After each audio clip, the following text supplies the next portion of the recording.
Disclaimer. We are not SEBI registered. All videos and content shared on this channel are strictly for educational purposes only. Please consult a SEBI registered financial advisor before making any investment decisions. Trading and investing involve risk. This is not financial advice. Hello friends, എല്ലാ കൂട്ടുകാർക്കും SK trading സോണിലേക്ക് സ്വാഗതം.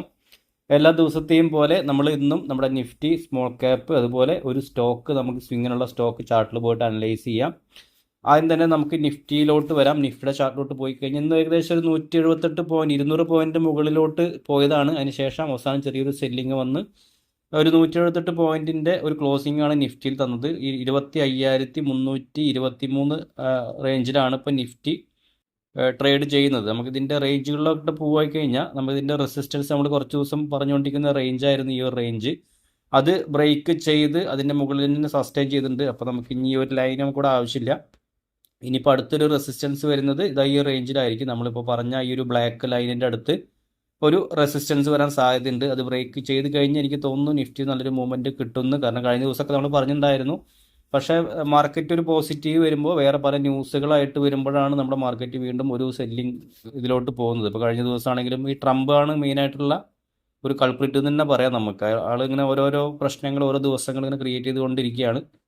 അപ്പോൾ അതിൻ്റേതായിട്ടുള്ളൊരു വോളറ്റാലിറ്റിയാണ് മാർക്കറ്റിലുള്ളത്. അല്ലാണ്ട് ഈ സമയങ്ങളിലൊക്കെ നമുക്ക് ഈ ദീപാവലിയോട് അനുബന്ധിച്ചൊക്കെ market നല്ലൊരു ബുള്ളിഷ് ആവേണ്ട സമയമാണ് നോർമലായിട്ട്. പക്ഷേ ഈ സമയത്തും സ്ട്രഗിൾ ചെയ്യുകയാണ്. എന്തായാലും നമുക്ക് നോക്കാം. ഈ റേഞ്ചൊക്കെ ബ്രേക്ക് ചെയ്ത് കഴിഞ്ഞാൽ നമുക്ക് വീണ്ടും നിഫ്റ്റിയിലോട്ട് നല്ലൊരു മൂവ്മെൻറ്റം കിട്ടാൻ സാധ്യതയുണ്ട്. അതുപോലെ നമുക്ക് സ്മോൾ ക്യാപ്പിലോട്ട് പോകാം. സ്മോൾ ക്യാപ്പ് ഇന്ന് രാവിലെ ഒരു ഭയങ്കരമായിട്ട് സ്ട്രഗിൾ ചെയ്യായിരുന്നു മേലോട്ട് പോകാണ്ട്. പക്ഷേ അവസാന സമയങ്ങളിൽ നല്ലൊരു മൂവ്മെൻറ്റം ഒരു മൂവ് കിട്ടി അവസാന സമയത്ത്. അതുവരയ്ക്കും ഒരു കൺസോളിഡേഷനാണ് ചെറിയൊരു റേഞ്ചിൻ്റെ ഉള്ളിൽ. പിന്നെ കൂടാണ്ട് നമ്മൾ ഇന്നലെ നോക്കിക്കഴിഞ്ഞാൽ ഒരു 50 EMയുടെ മുകളിൽ തന്നെയാണ് ഇന്ന് സസ്റ്റെയിൻ ചെയ്ത്. ഒരു ദിവസം താഴത്തോട്ട് പോകും, പിറ്റേ ദിവസം മുകളിലോട്ട് പോകും. അങ്ങനെയാണ് സ്മോൾ ക്യാപ്പ് ട്രേഡ് ചെയ്യുന്നത്. അപ്പോൾ ഇന്ന് നോക്കിക്കഴിഞ്ഞ് കഴിഞ്ഞാൽ ഇന്നലെ നല്ലൊരു വലിയൊരു റെഡ് ക്യാൻഡിൽ, ഇന്ന് നല്ല ക്യാൻഡിൽ എന്ന് പറയാൻ പറ്റില്ല, എന്നാലും ആ ഒരു ഇൻസൈഡ് ക്യാൻഡിലാണ് വന്നിരിക്കുന്നത്. ആ റെഡ് ക്യാൻഡിൻ്റെ നടുവിലുള്ള ഒരു ക്യാൻഡിൽ, അതൊരു ബുള്ളിഷ് ക്യാൻഡിൽ എന്നാണ് പൊതുവെ പറയുക അങ്ങനെ ഫോം ചെയ്ത് കഴിഞ്ഞ് കഴിഞ്ഞാൽ. കൂടാതെ നമുക്ക് നോക്കിക്കഴിഞ്ഞാൽ ഈ 50 EMA സപ്പോർട്ട് എടുത്തിട്ട് മേലോട്ട് കയറുന്നുണ്ട്. ഇനിയിപ്പോൾ വരുന്നൊരു റെസിസ്റ്റൻസ് എന്ന് പറഞ്ഞു കഴിഞ്ഞാൽ ഈ ഒരു റെഡ് ലൈനാണ്. നമുക്ക് ഈ ട്രെൻഡ് ലൈൻ വരച്ച് കഴിഞ്ഞാൽ 2 തവണ ഈ റേഞ്ചിൽ നിന്ന് സെല്ലിങ് വന്നിട്ടുണ്ട്. അപ്പോൾ വീണ്ടും മൂന്നാമത്തെ തവണ ഈ ഒരു സെല്ലിങ് വരുമോ അതോ ഇവിടുന്ന് തന്നെ ഈ റേഞ്ചിൽ നിന്ന് ഇപ്പോൾ ബ്രേക്ക് ചെയ്യുകയാണെങ്കിൽ കുഴപ്പമില്ല. ബ്രേക്ക് ചെയ്തിട്ട് ചെറുതായിട്ടൊരു ചെറിയ കൺസോളിഡേഷൻ എന്നിട്ട് മേലോട്ട് പോവുകയാണെങ്കിൽ നല്ലൊരു പാറ്റേൺ ആയിട്ട് ബിൽഡ് ചെയ്യും. അതല്ല എന്ന് പറഞ്ഞു കഴിഞ്ഞാൽ വീണ്ടും താഴത്തോട്ട് വരുമോ എന്നറിയില്ല. ഇനി ഇവിടുന്ന് നമ്മൾ മുട്ടി ഇവിടുന്ന് താഴത്തോട്ട് വന്ന് ഇതിൻ്റെ താഴത്തോട്ട് പോയില്ലും ചെറിയൊരു പുൾ ബാക്ക് തന്നിട്ട് മേലോട്ട് പോകുമെന്നും അറിയില്ല. അപ്പോൾ നമുക്ക് ഈ രണ്ട് രീതിയിലുള്ള ഒരു മൂവ്മെൻറ്റ് നമുക്ക് എക്സ്പെക്റ്റ് ചെയ്യാം. വരുന്ന സപ്പോർട്ട് എന്ന് പറഞ്ഞപ്പോൾ നമുക്ക് ഈ 50 EMA സപ്പോർട്ടായിട്ട് എടുക്കാം. അതല്ലെങ്കിൽ ഈ ഒരു താഴത്തെ ഈ 2 റേഞ്ചുകൾ ഉണ്ട്. ഈ 2 റേഞ്ചുകൾ നമുക്ക് ഇങ്ങനെ നോക്കിയിട്ട് വേണമെങ്കിൽ ഈ റേഞ്ചിലോട്ടും ഇപ്പോൾ എന്തെങ്കിലും ചെറിയൊരു സെല്ലിങ് വന്നു കഴിഞ്ഞാൽ ചിലപ്പോൾ ഈ നമുക്ക് പറഞ്ഞ പോലെ ഈ ഒരു ഇത് എടുത്തിട്ട് വീണ്ടും സ്റ്റോക്ക് ഉണ്ട് ഈ റേഞ്ചിൽ നിന്ന് സപ്പോർട്ട് എടുത്തിട്ട് മേലോട്ട് പോകാനും സാധ്യത ഉണ്ട്. അപ്പോൾ നമുക്ക് ഈ ഒരു ലൈൻ ഇങ്ങനെ വരച്ചു വെച്ച് കഴിഞ്ഞാൽ നിങ്ങൾക്ക് സപ്പോർട്ടായിട്ട് നോക്കാൻ പറ്റുന്നതാണ് സ്മോൾ ക്യാപ്പിലൊക്കെ. തൽക്കാലം ഞാൻ ഇപ്പോൾ ഇത് കളയാം. അപ്പോൾ നമുക്ക് ഇനി ഇന്നലെ നമ്മളൊരു സ്റ്റോക്ക് പറഞ്ഞിട്ടുണ്ടായിരുന്നു. ഇന്നലെ പറഞ്ഞൊരു സ്റ്റോക്ക് 361 എന്ന് പറഞ്ഞൊരു സ്റ്റോക്കാണ്. അതിന്ന് എങ്ങനെയാണ് പെർഫോം ചെയ്ത് നോക്കാം നമുക്ക്. 361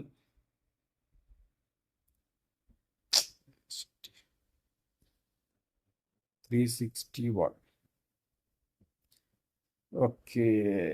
ഈ ഒരു സ്റ്റോക്ക് ഒരു 3% അടുത്തൊരു മൂവ്മെൻ്റ് ഒന്ന് തന്നിട്ടുണ്ട്. നമ്മൾ പറഞ്ഞ ടാർഗറ്റ് എന്ന് പറഞ്ഞു കഴിഞ്ഞാൽ 1191. പക്ഷെ ടാർഗറ്റ് എത്തിയിട്ടില്ല. പക്ഷേ നമുക്ക് ഇന്ന് തന്നെ കറക്റ്റായിട്ട് നമുക്കൊരു എൻട്രി ഇതിലേക്ക് കിട്ടിയിട്ടുണ്ട്. നമ്മൾ പറഞ്ഞിരുന്നു ഇന്നലെ ഈ റേഞ്ചിൽ നിന്ന് എടുത്തോളാൻ വേണ്ടിയിട്ട്. അപ്പോൾ അങ്ങനെ എടുത്തവർക്കാണെങ്കിൽ കുഴപ്പമില്ല. ഒരു 1191 ടാർഗറ്റ് നമുക്ക് എപ്പോഴും വയ്ക്കാവുന്നതാണ്. ചിലപ്പോൾ നാളെയോ അല്ലെങ്കിൽ 2-3 ദിവസത്തിനുള്ളിൽ ചിലപ്പോൾ ടാർഗറ്റ് കിട്ടാൻ സാധ്യതയുണ്ട്. മാർക്കറ്റ് ഇതേ പോസിറ്റീവായിട്ട് കണ്ടിന്യൂ ചെയ്യുകയാണെങ്കിൽ. ഓക്കെ. പിന്നെ അതുപോലെ നമുക്ക് നാളേക്ക് നോക്കാൻ പറ്റിയ ഒരു സ്റ്റോക്ക് നോക്കാം. നമ്മൾ ഈ പറയുന്ന സ്റ്റോക്കുകളൊന്നും ബൈ സെൽ റെക്കമെൻഡേഷൻ അല്ല, ഫുള്ളി എഡ്യൂക്കേഷണൽ പർപ്പസിന് വേണ്ടിയിട്ടാണ്. നമ്മൾ ഈ പറയുന്ന എൻട്രികളൊക്കെ നമ്മൾ പറയുന്നത് നിങ്ങൾക്ക് പേപ്പർ ട്രേഡ് ചെയ്ത് പഠിക്കാൻ വേണ്ടിയിട്ടാണ്. ഓക്കെ. നമുക്ക് നാളത്തേക്ക് നോക്കാൻ പറ്റിയൊരു സ്റ്റോക്കാണ് IXIGO എന്ന് പറഞ്ഞ സ്റ്റോക്ക്. ഈ ഒരു സ്റ്റോക്കിൻ്റെ ഇന്നൊരു 5% മൂവ് ചെയ്ത സ്റ്റോക്ക് തന്നിട്ടുണ്ടായിരുന്നു. ഈ സ്റ്റോക്ക് നല്ലൊരു ഓൾ ടൈം ഹൈയിലാണ് ഇപ്പോൾ നിൽക്കുന്നത്. നല്ലൊരു ബുള്ളിഷ് ചാർട്ടാണ് ഈ ഒരു സ്റ്റോക്കിൻ്റെ. നല്ലൊരു ബുള്ളിഷ് ആയിട്ടുള്ള ഒരു ചാർട്ടാണ്. കൂടാണ്ട് നല്ലൊരു ബ്രേക്ക് ഔട്ട് റേഞ്ചുമാണ്. അപ്പോൾ നമുക്കിതിലേക്ക് ഒരു എൻട്രി എന്ന് പറഞ്ഞു കഴിഞ്ഞാൽ ഒരു 330 എബോ നമുക്കിതിലേക്ക് ഒരു എൻട്രി എടുക്കാം. ഞാനിതിൻ്റെ ഓക്കെ ഒരു 330 എബോ നമുക്കിതിലേക്കൊരു എൻട്രി കൺസിഡർ ചെയ്യാം. നമുക്കിതിൻ്റെ താഴെ നമുക്ക് സ്റ്റോപ്പ് ലോസ് വയ്ക്കാം. ഒരു 5% അടുത്ത് നമുക്കൊരു സ്റ്റോപ്പ് ലോസ് വരുന്നുണ്ട്. ടാർഗറ്റ് നമുക്കിതിലേക്കൊരു 7.5 ഒരു മിനിമം ടാർഗറ്റ് നമുക്ക് എടുക്കണം. ഒരു 370 നമുക്ക് ടാർഗറ്റ് എടുക്കാമെന്ന്. ടാർഗറ്റ് ഞാൻ ഒരു ഗ്രീനിൽ മാർക്ക് ചെയ്യാം. അപ്പോൾ ഈ രീതിയിൽ നിങ്ങൾക്ക് വേണമെങ്കിൽ ഈ ഒരു സ്റ്റോക്ക് വേണമെങ്കിൽ നോക്കാവുന്നതാണ്. ഒരു 330 എബോ നമുക്ക് എൻട്രി എടുത്തിട്ട് 370 ടാർഗറ്റും 307 സ്റ്റോപ്പ് ലോസും വെച്ചിട്ട് ഈ ഒരു സ്റ്റോക്ക് നമുക്കൊരു ഷോർട്ട് ടൈമിലേക്ക് നോക്കാവുന്നതാണ്. പിന്നെ നമുക്കൊരു വട്ടം ടാർഗറ്റ് അച്ചീവ് ചെയ്ത് കഴിഞ്ഞാൽ തന്നെ നിങ്ങൾക്ക് എക്സിറ്റ് ചെയ്യേണ്ട ആവശ്യമില്ല. നിങ്ങൾക്ക് ട്രയൽ ചെയ്യാം.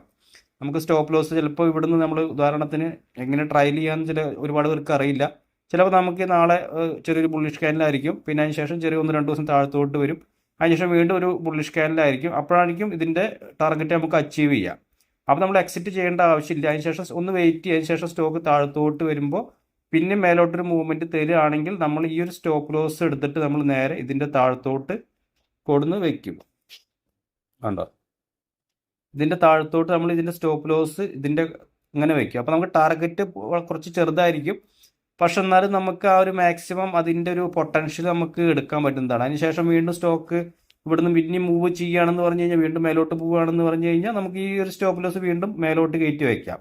അപ്പോൾ അങ്ങനെ നമുക്കിതിൻ്റെ ആ ഒരു പ്രോഫിറ്റിന് നമുക്കിങ്ങനെ കൂട്ടി കൊണ്ടുവരാവുന്നതാണ്. അതാണ് അങ്ങനെ ട്രയലിങ് ചെയ്യുക. സ്റ്റോപ്പ് ലോസ് നമുക്ക് ട്രയൽ ചെയ്തിട്ട് കൊണ്ടുപോവുക. അപ്പോൾ അത് നിങ്ങൾക്ക് വേണമെങ്കിൽ അറിയാതല്ല അങ്ങനെ ചെയ്യാൻ താല്പര്യം ഉണ്ടെങ്കിൽ അങ്ങനെ ചെയ്യാവുന്നതാണ്. അപ്പോൾ ഈ ഒരു സ്റ്റോക്ക് നിങ്ങൾ വാച്ച് ലിസ്റ്റ് ആഡ് ചെയ്തിട്ട് അതിൻ്റെ മൂവ്മെൻ്റൊക്കെ ഒന്ന് ശ്രദ്ധിക്കുക. പിന്നെ അതുപോലെ നമുക്ക് ടെലിഗ്രാം ഗ്രൂപ്പ് ഉണ്ട്. അതിലും നമ്മൾ നല്ല സ്റ്റോക്കിൻ്റെ ചാർട്ടുകളൊക്കെ ഷെയർ ചെയ്യാറുണ്ട്. താല്പര്യമുള്ളവർക്ക് അതിലേക്കൊന്ന് ജോയിൻ ചെയ്യാം. അതിൻ്റെ ലിങ്ക് നമ്മുടെ ഡിസ്ക്രിപ്ഷൻ ബോക്സിലുണ്ടാവും. അതിലൊന്ന് ക്ലിക്ക് ചെയ്താൽ നിങ്ങൾ ഡയറക്റ്റായിട്ട് നമ്മുടെ ചാനലിലോട്ട് പോകുന്നതാണ്. അപ്പോൾ ഓക്കെ ഫ്രണ്ട്സ്, നമുക്ക് നാളെ മറ്റൊരു വീഡിയോ ആയിട്ട് കാണാം. താങ്ക്